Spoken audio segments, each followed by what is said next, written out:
Hi, everyone. This is Dr. Vicki Johnson, the founder and director at ProFellow, and I'm very excited. I have a special guest today, Julie Gardella, who is here to speak with us about her unique journey toward graduate school and undertaking fellowships. And she's also a success story from the fully funded course and mentorship program. And I'm just excited to share her journey because some of you might see yourselves in some of the things that Julie has pursued. So I'm excited to have you here today, Julie, so that we can talk to you about your experience. Thank you so much. I'm really excited to be here and I can't wait to get started. All right. Well, now we've known each other for several years. I met you back in 2020, and you were a recent graduate from New York University, and you were starting this fellowship called the Alaska Fellows Program, which I'm going to ask you about. But what was awesome for me is I heard you told me that you found the fellowship through ProFellow.com, through the database. So we became connected in that way. And then also you then joined the fully funded course and mentorship program, which is my program for graduate school applicants, helping to guide you into getting into fully funded master's or PhD programs. So I'm excited to talk with you because you've been a success story in the course. I would say you were a success story before the course as well, getting into the fellows program, but I wanted to share with others sort of some of the decisions that you made and how you sort of went about your unique career track over the past couple of years. So we'll just get started. Let me ask you first. So you graduated with a bachelor's in environmental science or environmental studies in 2017 from New York University, and then you began working as staff at the Harvard Kennedy School. What prompted you at this early stage in your career to start to think about fellowships as an early career step? Yeah, that's a great question. So I was working at the Harvard Kennedy School. That was my first kind of full-time job out of college. And it was a great experience. And I learned a lot, but I felt I had grown kind of as much as I could in that particular role. And I knew that I wanted to go to graduate school at some point, but I said, I still kind of want a little bit more professional experience.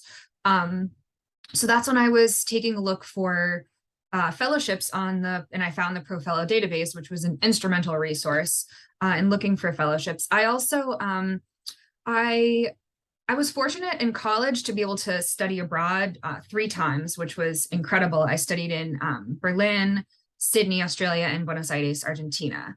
And it was a fantastic experience. And it was some of the best times in my life. And I sort of wanted the professional version of that. But I felt kind of like I had this incredible opportunity to travel abroad so many times that I was in college, but I almost felt like I hadn't really had that much time to see my own country and see the United States. So I was looking for those similar professional opportunities, but I also really wanted to go somewhere that was very different. Like I grew up outside of Boston. I went to college in New York City. I sort of had that big East Coast bustling city experience.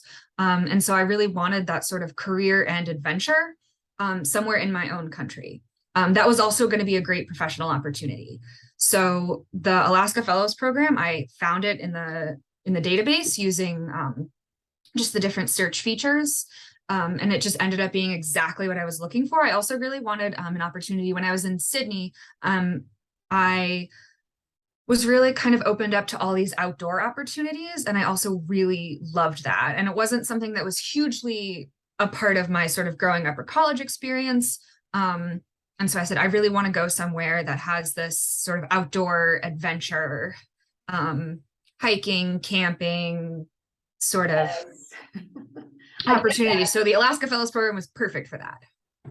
That's awesome. Yeah. And actually, let's talk a little bit more about it because it's a really unique program. If you haven't heard of it before, this is a paid 7 to 9 month residential fellowship in Alaska. It's for early career candidates from the US.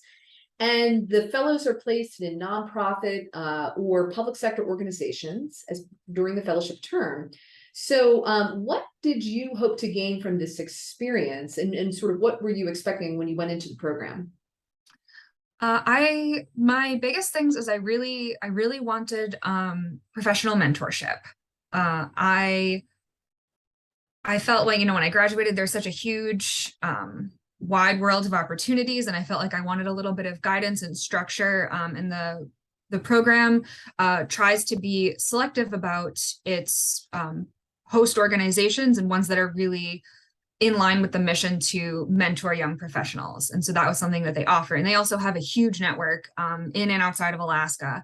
And so it's just a great resource for connecting with mentors. The other thing is their fellows live communally. They provide housing. So everyone at your site, there's 1 or 2 houses, and you live together with all of the other fellows. And it's just this great way to move to an exciting new place, but also have that sort of social and professional support network that is built in. So all of the other fellows, there's a mix of kind of born and raised Alaskans who are looking for this same mentorship and professional opportunity, and people from outside of Alaska who are looking for that within the state. That's awesome. No, I love that. And certainly out of this, you get the adventure factor, you get the professional mentorship and the cohort experience. So highly recommend this fellowship program to other candidates who are looking for those sorts of things. And then tell us about your placement. What do you do, or what did you do day to day? Who did you work for, and what did you do?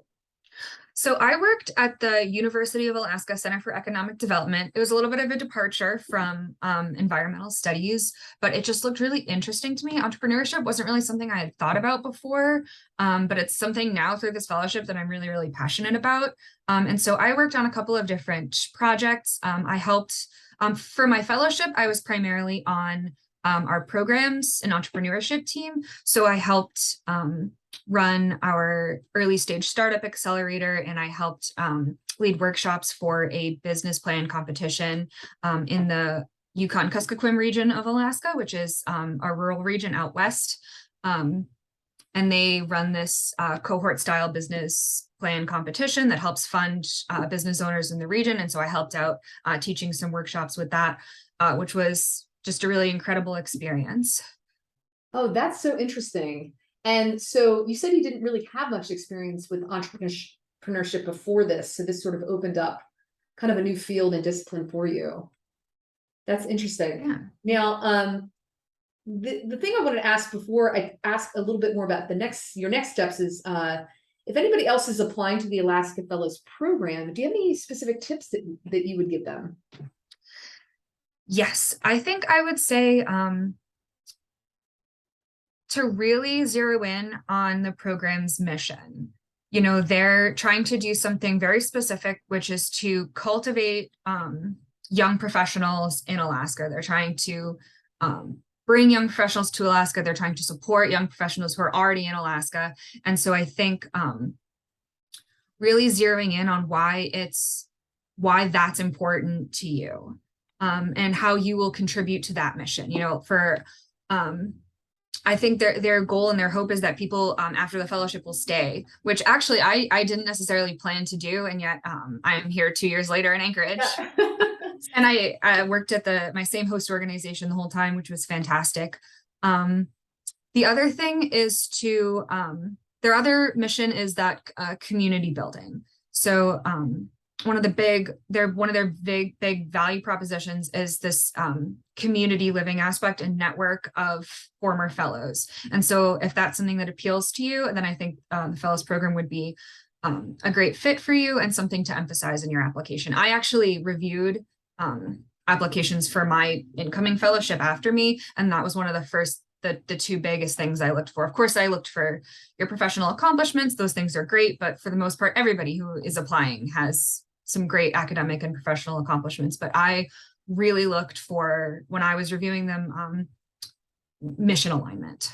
That's great. I mean, we do talk about mission alignment a lot at ProFellow as an application tip. And so that's great. Thank you for actually sharing the mission. Sometimes it's not always clear from like the program's websites or other things, but I love those two tips, mission alignment, and then also thinking about how you're going to engage with the community and with the alumni network. Two really good tips. All right, let's talk about the next step in your career. So I know that during your Alaska Fellows placement, you also applied successfully to several graduate schools in the United Kingdom abroad, and that was going to be for fall 2020 entrance. Now, tell us what prompted you to apply to graduate school at this stage. What did you hope to get out of it? And in particular, going abroad. And then why did you choose not to attend despite getting multiple acceptances to those programs? Yeah, absolutely.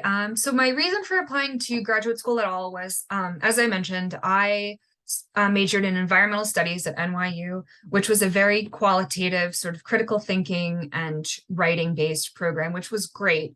But in my sort of course selection, I didn't emphasize as much the more science based, technical, and quantitative skills. And I felt like that was a little bit lacking in sort of my skill set. So that was my reason for going back to graduate school. I really wanted a program that would sort of fill what I felt was a little bit of a subject matter and skills gap in myself.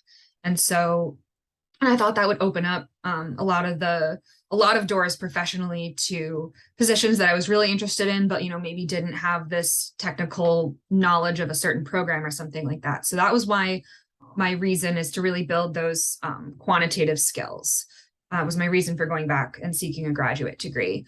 The reason I looked in the UK and in Ireland, of course, I think I mentioned studying abroad and traveling abroad and seeking adventure and learning about new places is something that's always been really important to me. And so that was a big factor. But the other big factor is I thought I was playing it financially really smart, thinking that schools in the UK and Ireland would be a lower cost than in the US, which turned out, at least in my experience, to not necessarily be true, because as you said, I ended up getting into all 4 programs that I applied to, which I was really excited about, but I didn't get any funding from any of them. I was mostly relying on external scholarships and university financial aid departments, and they didn't offer me anything. I applied to one external scholarship that I found at the last minute, so I don't think I crafted the greatest application because I had to do it in like a day or two. So I guess one tip would be to look early, which I did not do that. And, I reached out to faculty members and department heads about assistantships. They said, we don't really do that. And that wasn't available. And then the financial aid departments just didn't offer me really anything.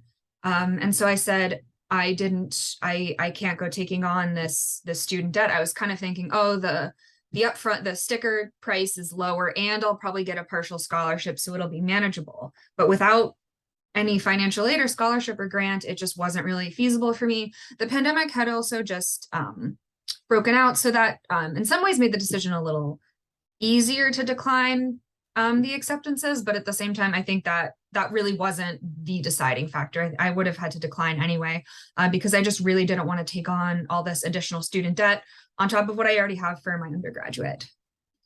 Well, you know me, I would say that was probably a smart decision because I love to teach about fully funded programs. And, at ProFellow, we share funding information for graduate school. And in recent years, we've really started talking a lot about fully funded graduate programs. So I think that's how you were already probably on our mailing list, and then, saw that I was speaking a lot about fully funded programs. So what then prompted you, though, to invest in my fully funded course and mentorship program, as you were thinking, now that you've declined these programs, what were you hoping to get out of it?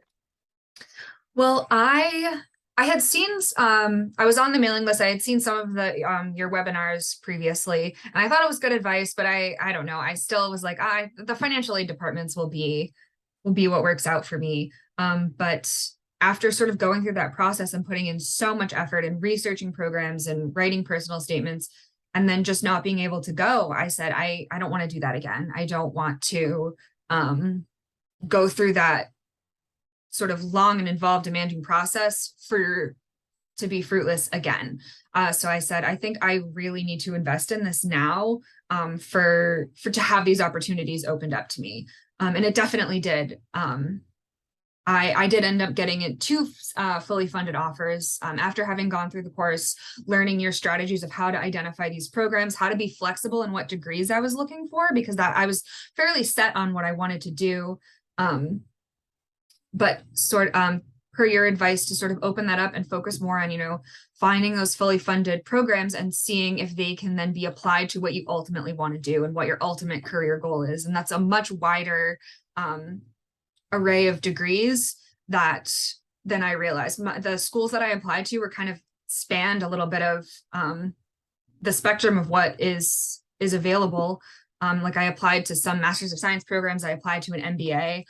which they seem very seemingly unrelated, but if my goal was to build quantitative skills that can be used in service of combating climate change and reducing pollution, both of those degrees can do that and then be applied to the ultimate jobs that I'm going to be looking for after the program.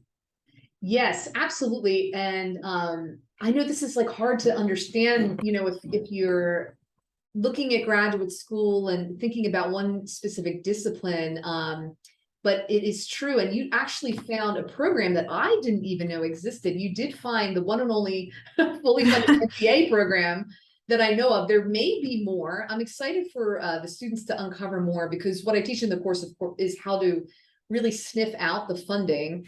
And I think you mentioned that you found a couple fully funded programs. Actually, I'll have you tell them.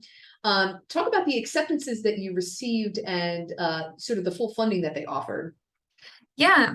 So the one I just mentioned, the MBA, is from the University of Massachusetts Amherst. It's an MBA, but I ultimately ended up not choosing this program, but it was fantastic and I would have been really thrilled to go there. Their program is fully funded, which is atypical for an MBA, but when I looked on their program's website, one of the bullets under their mission is to increase their academic research output. So I think that's something I think that they want the students to work on. So it reminded me, of course, of what you said, that is really where the university funding comes from. I don't know exactly specifically where their funding comes from, but it is very high on their mission statement that they want to increase their academic research output. So I think that's probably has something to do with it.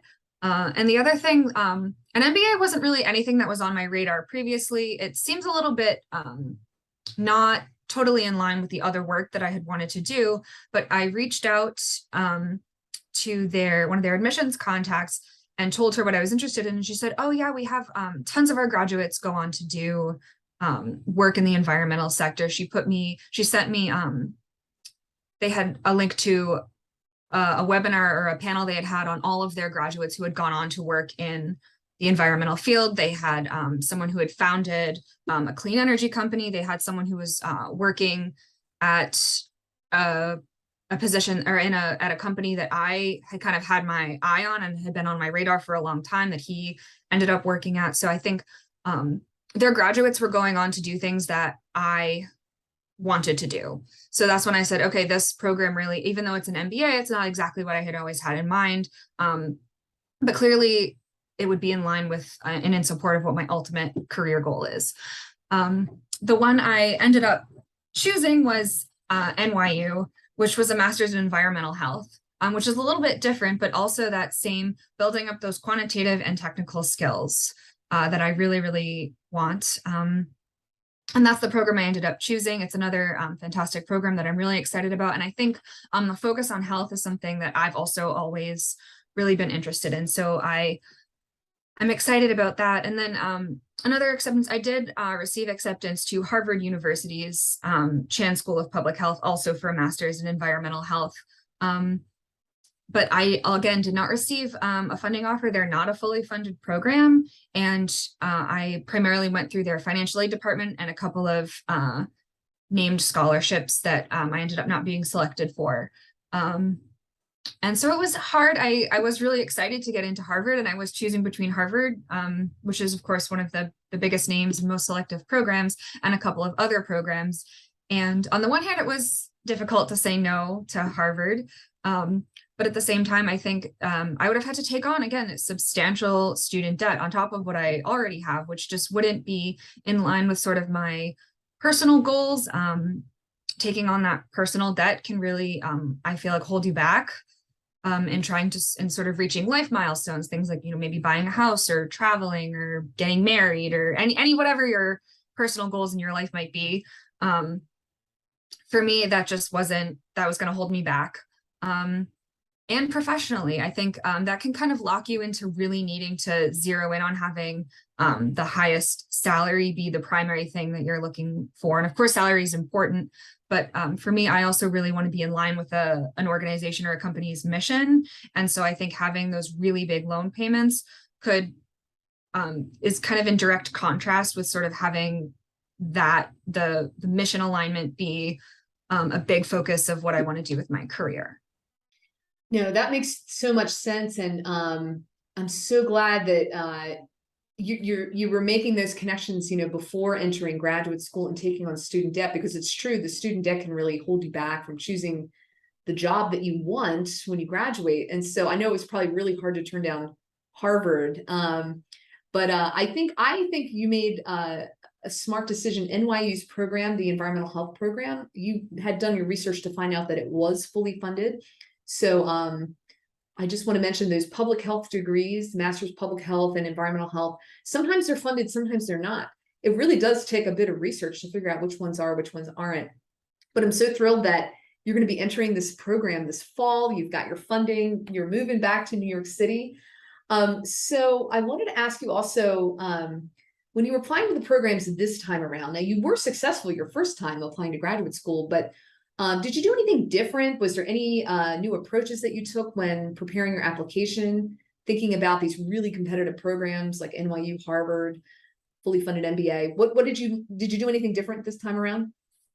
Yeah, I applied as much as I could of the suggestions that you made throughout the fully funded course. One of the biggest things that I did was reach out to faculty members. I think and unless the program specifically says, please don't do this, I think I reached out to faculty members to every single or almost every single program that I applied to, and just asked to set up a quick meeting with them. For the most part, people were responsive. I was fortunate that I got an answer, and I was able to have a quick, just 20-minute Zoom call with a faculty member who was either who was a department head or who was whose research interests aligned with mine. And I think that was invaluable in two ways. And the first way is, I think, just standing out in someone's memory. If they've seen your face, heard your voice, talked to you, and then see your name again in reviewing applications, I think that can just really help and have your application stick out in someone's mind, as opposed to,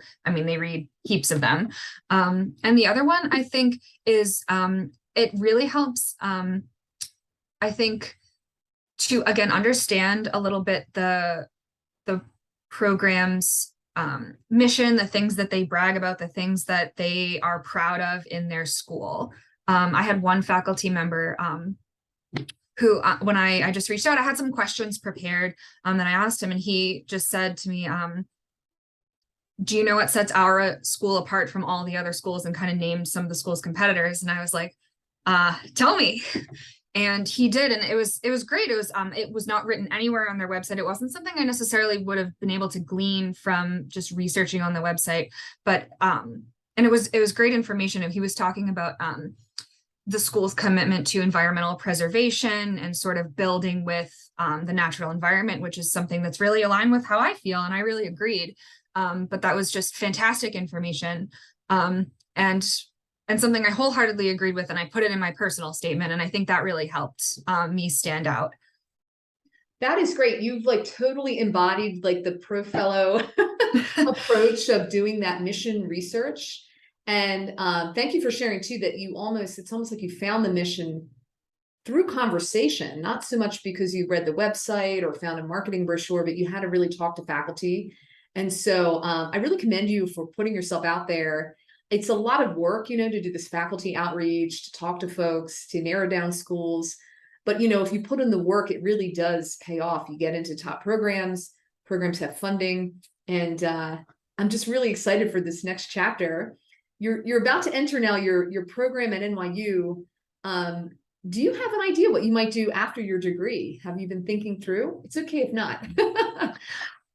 I definitely have. I think I've always really, or I guess not always, since I've was an entrepreneurship fellow, I've been really, really interested in entrepreneurship, starting something. I think the idea of sort of having that freedom is something that's really exciting. So I think what I would ideally love to do is I would love to work in an environmental startup. I think, and maybe even potentially start something myself. I would love to do that. It feels kind of, I don't know if I have imposter syndrome saying that a little bit, but it is something that I think about. And I think I would definitely love to work on sort of a small, innovative sort of startup. team. Great. And you've also been really good at using the ProFellow database, which I want to plug here, to find fellowships. You found the Alaska Fellows program, which, for some of you watching this, if that's the first time you've heard of this program, there's many, many other programs like this in the ProFellow database. And Julie, you know this, but there's programs you can do before graduate school, during graduate school, after graduate school, and well into your mid and even late career. So, I'm certain I'm going to see your name on a couple more fellowships as we go through. Yeah, thank you so much, Julie, for sharing your experience, telling us about your journey, some of the hard decisions that you made, but also, now you're coming out the other end with a fully funded offer and graduate degree. Is there any last parting advice that you'd like to give for the ProFellow community? Yeah, absolutely. I think one thing I would say is it was really hard to say no to some of those programs that I was really excited about in the UK and Ireland. But now being able to go fully funded, I would do exactly the same thing. I'm in such a better place now, I think, largely thanks to the fully funded course, to be able to do this without taking on this sort of inhibiting student debt. It was the best thing I could have done. And the other thing is, I think in terms of fellowships, I think there's ProFellow just has such a tremendous database of opportunities. And I think when a lot of people think of fellowships, they think of some of there's just one or two. There's only a couple of the big name famous ones, and those are great, but there's so many more out there that can be fantastic professional academic research opportunities. And I think it's just such a tremendous resource in looking for those opportunities. There's so much more than, just the one or two sort of big name ones that people think of. There's tons. And such I agree. discipline and in support of, honestly, I think any goal. That is so true. And that's why we created ProFellow, right? Is to really have a central source of information. We are adding new fellowships all the time. There's new fellowships being created. We're even just still discovering fellowships that we come across, like the fully funded MBA program at the University of Massachusetts Amherst, which you brought to my attention. So thank you for that. But Julie, those are all great tips. Everything that you mentioned, I think, is really key for those of you who are applying to fellowships, graduate schools. So Julie, thanks for sharing your wisdom with us and your experience. And thank you so much for being part of the ProFellow community. Of course, it was great talking with you. Thank you so much for having me on. This was fantastic. And thank you so much for all of your help and support through fellowships and finding a fully funded graduate program. It's really kind of changed the course of my career. My pleasure, Julie.